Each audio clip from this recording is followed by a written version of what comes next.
This is CBC Here and Now.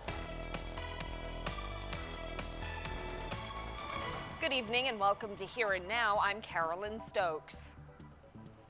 And I'm Anthony Germain. A dozen more cases of COVID-19 in the province. And a reminder from our public health officer that funerals are not going to be the same for a very long time.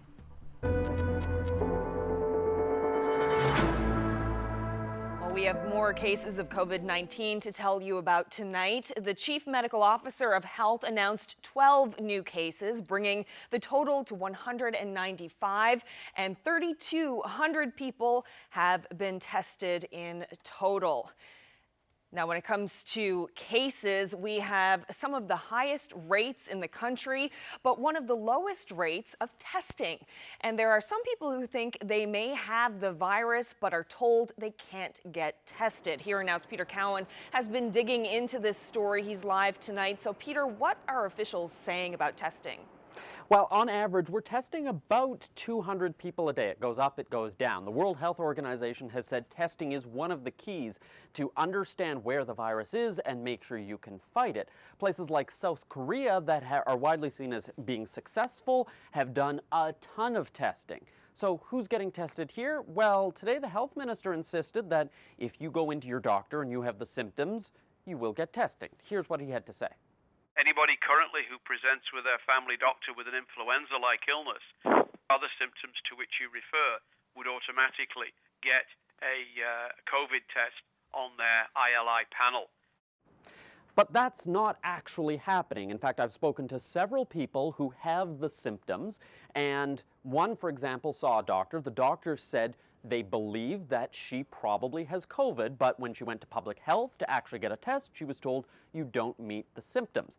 So I interviewed Brooke Pinn, who's from Corner Brook. She was in St. John's, and she has all the things, the cough, the fever, the sort of things that you would expect with this virus. But she was told that because she hasn't traveled out of the province or come in contact with someone who has the virus, she still get tested, and that's been frustrating for her. Might not even have it, but the point is we should be checking. That's why, because I exhibit all the symptoms. I traveled to St. John's. I was in the airport, not just the airport, but Dominion, where somebody has tested positive. Their last day of work, I believe the article said, was March 20th, and I was in there March 13th. So one of the questions a lot of people are asking is, why aren't we testing everyone who has symptoms? Well, I put that question to the Chief Medical Officer of Health, and here's her response. At the moment, the biggest risk factor that we have are anyone who has symptoms, who has been a contact of somebody with COVID-19 or has traveled. As if our analysis of the data shows us something differently, then we will change our testing recommendations based on that information.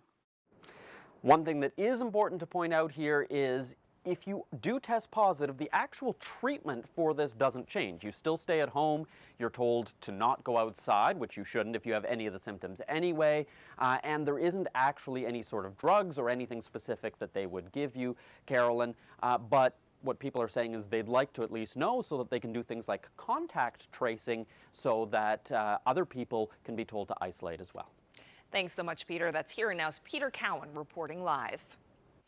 Well, there are also a lot of questions about when people are contagious and whether you can catch COVID-19 from someone who has no symptoms. Today, Dr. Janice Fitzgerald clarified that. Evidence shows that in up to 90% of cases, transmission occurs when a person is symptomatic. And while viral infections such as COVID-19 may be transmitted within 24 to 48 hours prior to the development of obvious symptoms, the most recent evidence suggests that this may account for approximately 10% of cases. Some of the symptoms of COVID-19 can be mild, such as muscle aches and pains, and may not be recognized as the first signs of infection. And Anthony joins us now. So Anthony, tonight you're looking at some of the changes happening to how people say goodbye to loved ones.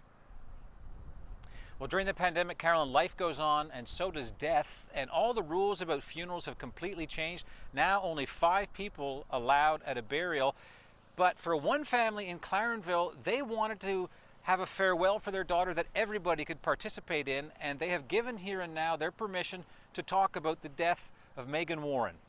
Most people are used to doing a visitation several times in one day or over multiple days.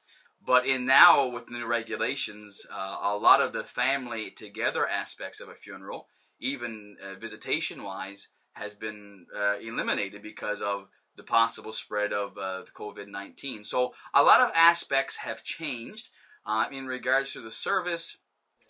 It was just myself up in the church, where the funeral home brought the individual up to our church, and we did the whole service. We pre-recorded it, so I preached and I prayed and I sang some hymns from the piano and had to kind of piece that all together. And so it changed how we got to the destination, but hopefully today when the family views the service online, it will still be the final product of having a time to remember and celebrate the life of someone that meant so much to them. At different points in the day, different family members came in and one at a time recorded their part, whether it was a tribute or a special in song. We actually had one family member who is currently living over in China read a scripture and send it through a video that we could incorporate. So it was kind of done in bits and pieces, recorded on our end, and then pieced together to make one congruent service. Having a funeral, having a memorial service, a celebration of life, a homegoing, whatever you want to call it, having that time is very important for the grief process and very important for the closure and kind of letting reality sink in that this person has passed away. And the family said to me today, it will allow them to have closure in this part. I always think that a funeral service or a memorial service is that one more piece of the puzzle called grief. It just kind of adds one more piece to it to allow you to kind of bring some closure and healing to your heart and to your life in the aftermath of someone passing away. The Innu Nation in Labrador has written to the Premier and Prime Minister asking them to stop all travel to Labrador. It's asking them to close the airports to commercial traffic, prohibit travel across the Labrador-Quebec border, and stop the ferries. The Innu Nation is worried that travelers could bring the coronavirus to Labrador. Well, 75 business leaders in the province have joined forces to create Task Force NL. They're sourcing and manufacturing protective equipment like masks, face shields, and gloves for the healthcare system. Team leader Kathy Bennett says in the past 2 weeks they secured 500,000 pieces, and they're hoping to manufacture millions more right here. So our group is primarily focused on sourcing additional material for the healthcare system with private sector experienced volunteers who understand how to get things here fast that are of the quality and standard that are expected in the healthcare system. We've been able to add about 500,000 items of PPE. So those items include everything from shields, gloves, the surgical masks, as well as gowns. And we have had some modest success with the N95 masks. So we have 2 gowns that we are in early production on. One of the gowns is designed for procedures, and it's made of a material that's already used in gowns that healthcare professionals wear when they're doing procedures. And we also have a high volume gown, or in production terms, a high volume gown. Our target is to make about 3 million of those here in Newfoundland. But we've also helped those organizations that are working on the manufacturing pivot their companies towards different products, and also help them retool, help them find the financial capacity to do this, and help them, most importantly, make sure that the designs we're considering first and foremost are safe. And I'm really humbled by the amount of energy and commitment these people have shown. We're very grateful. Well, soup is not on the regular menu, but a Corner Brook convenience store is making a lot of it these days. It's the owner's way of helping those in need during the pandemic. Troy Turner reports. Mr. Wilson's convenience store on Humber Road would normally be opening its takeout this time of year, but COVID-19 has delayed that. Instead, the store is making soup, but it's not for sale. My in-laws are involved with a couple of the soup kitchens around town, so we sometimes make some soup for them, and I guess that's kind of where the idea came from. Price operates a vending business as well. It takes him throughout the city on delivery and service calls. He maintains that daily schedule, but is adding in delivery of free soup to anyone who asks. There are a lot of people who've called and had many heartfelt thanks and stuff like that, that you could tell basically that it was helping them out. So that was our goal, and hopefully it continues to reach those people, and hopefully, it's something that might even grow a little bit to reach some people who are not necessarily aware of it right now because they don't have the means to even get that information. To get a bowl of soup, all you have to do is drop into Mr. Wilson's or call if you want it delivered. His first batch saw about 115 bowls go out the door. He says the soup will continue as long as there's a need. I think, in this time, anybody who has a little bit extra and thinks that they can help somebody out, or especially people who are continuing to work, you can't spend your money on other stuff now, so we could all do something to help each other out, I think. Troy Turner, CBC News, Corner Brook.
Welcome back to Here and Now.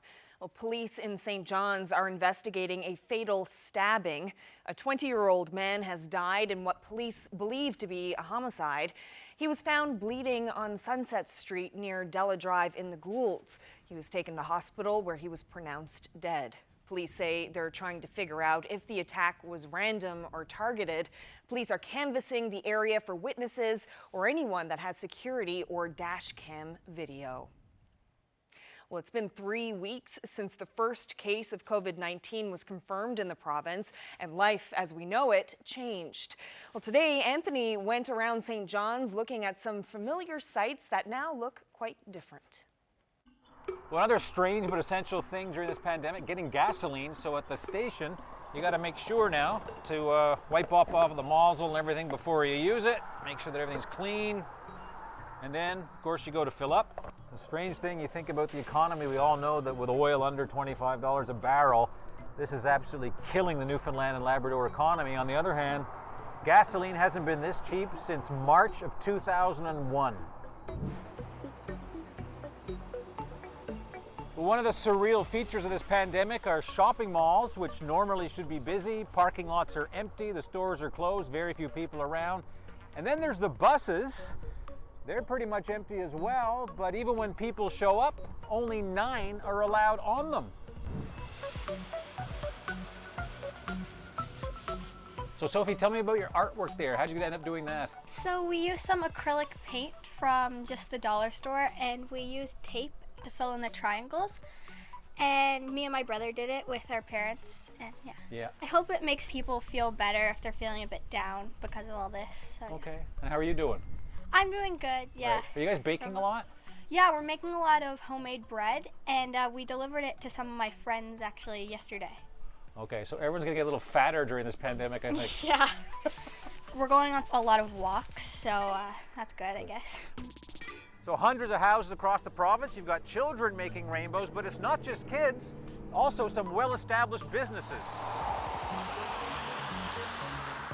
My wife and I were out walking on the weekend. We saw all the rainbows that the children were putting up in their windows, so we thought it would be a good idea to show some support for all the frontline workers, show some support for the people who are so challenged during this crisis, and just offer some hope during this crisis.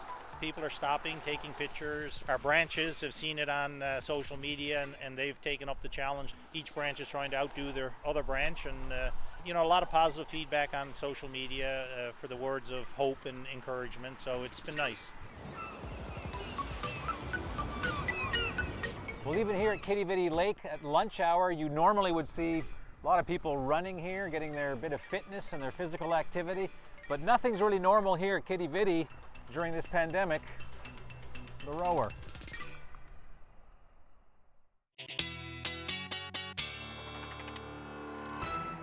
Ashley is here now with the weather forecast, and it was a lovely day in St. John's today. Ashley, I hope we're going to see more of the same over the weekend. Yeah, it was nice to finally see some sunshine here in town today. I certainly got out and enjoyed it this morning. But temperatures are a little bit cooler, and they will be as we head through the weekend. So even though we will probably see some sunshine, those temperatures will be cooler. Let's take a look at what we saw earlier today as our afternoon highs. You'll note those much cooler temperatures through central and on the west coast, only reaching a high near 2 degrees so far in Corner Brook. That's 10-degree difference from what we saw yesterday. 2 in Gander, 3 in St. John's, and those temperatures have dropped below 0 or near 0 up through Labrador. Now, as we head through the night tonight, that colder air is going to continue to move through down into the minus single digits. Still looking at that potential for some patchy freezing drizzle as we head through the night, and then note those flurries or snow up through Lab West. That'll make its way towards central as well as we head into the early morning hours of tomorrow. But those temperatures, we're pretty much stuck in this pattern and will be as we head through the weekend and even into the beginning of next week. So the temperatures near or just below 0, but inland areas you'll probably see, especially on the west coast, you'll probably see your temperatures bump up a little bit tomorrow afternoon. But there's that snow I was talking about up through Labrador. A good 5 centimeters is the case. Some sunshine in play tomorrow across the island as well, which is good news. But we're still in that onshore flow. So still looking at the potential for some drizzle, patchy freezing drizzle, or some flurries through the afternoon. But overall, not a whole lot to talk about as far as weather goes. Your temperatures, again, will be below zero for the most part, or near zero rather for the most part.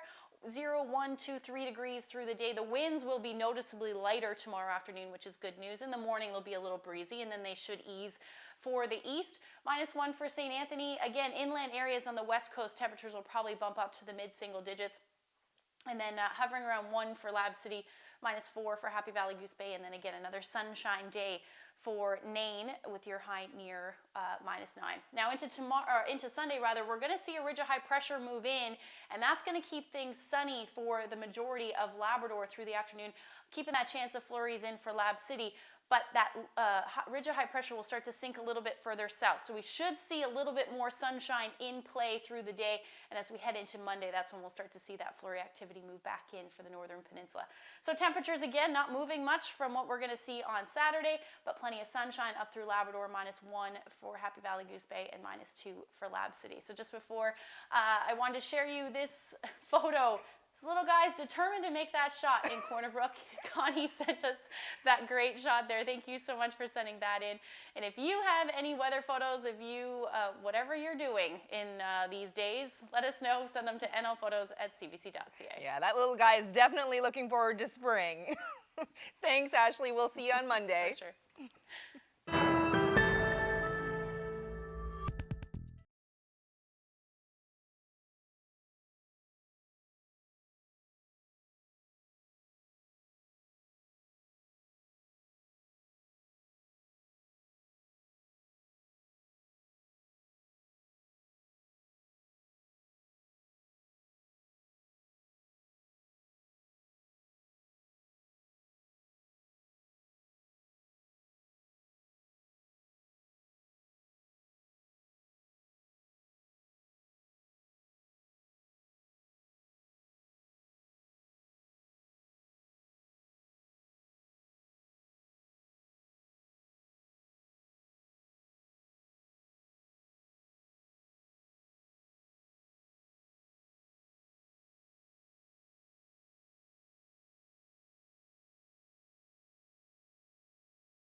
We want to return to something we do every Friday on Here and Now. Your birthday or anniversary celebrations may look and feel different this year as you're unable to celebrate with family and friends in person, but we're thinking of you and we plan to keep congratulating you. So let's start with the anniversaries.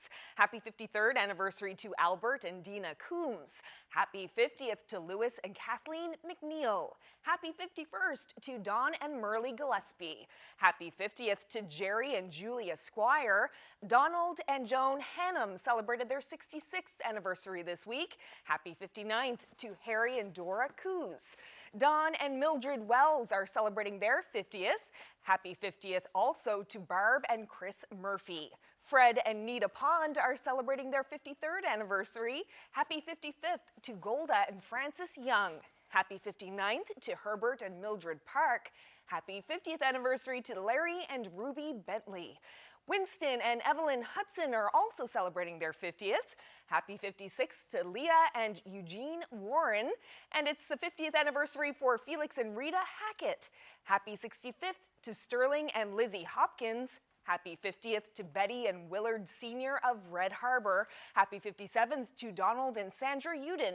Happy 56th to Wilson and Madeline Gillard. Happy 50th to Ben and Sheila Barrett. And happy 56th to Patsy and Eli Bishop. Now to the birthdays. Happy 90th birthday to Roger Short. Happy 97th to Esther Crocker. Happy 98th birthday to Margaret Hussey. Happy birthday to Gerald O'Mara, who turns 90. Rita Barber celebrated her 90th birthday yesterday. Happy 90th also to Gordon Woodford. Happy 90th to Shirley Parsons. Happy 95th birthday to Lillian Sanson. Happy 91st to Bronson Lear. And happy 90th birthday to Ronald White. Fine crowd, congratulations once again. Well, as we head into the weekend, here's a final thought from the Chief Medical Officer, Dr. Janice Fitzgerald. It is estimated that, on average, we interact closely with 11 people a day. If we institute physical distancing measures and reduce the number of close interactions to an average of 3 or 4 people a day, then we can significantly reduce the rate of spread and flatten the curve. For people not currently self-isolating or in quarantine, try to spend some time outdoors this weekend if you can. Go for a walk, do some work around your house, have a game of catch with your kids. If you do have to go out for essentials, please remember to keep your physical distance of 2 arms lengths from others and shop at off-peak times if possible. For those who are currently self-isolating, please know you are not alone. The Canadian Red Cross can assist you in accessing a wide range of supports and services. Please call 1-800-863-6582. The Provincial Warm Line is available 7 days a week from 9 a.m. to midnight. Call 1-855-753-2560 to speak with a trained peer support worker. Please remember that this self-isolation is only short-term and is helping to protect others. Thank you for doing your part. Well, the Prime Minister is offering more financial assistance to food banks.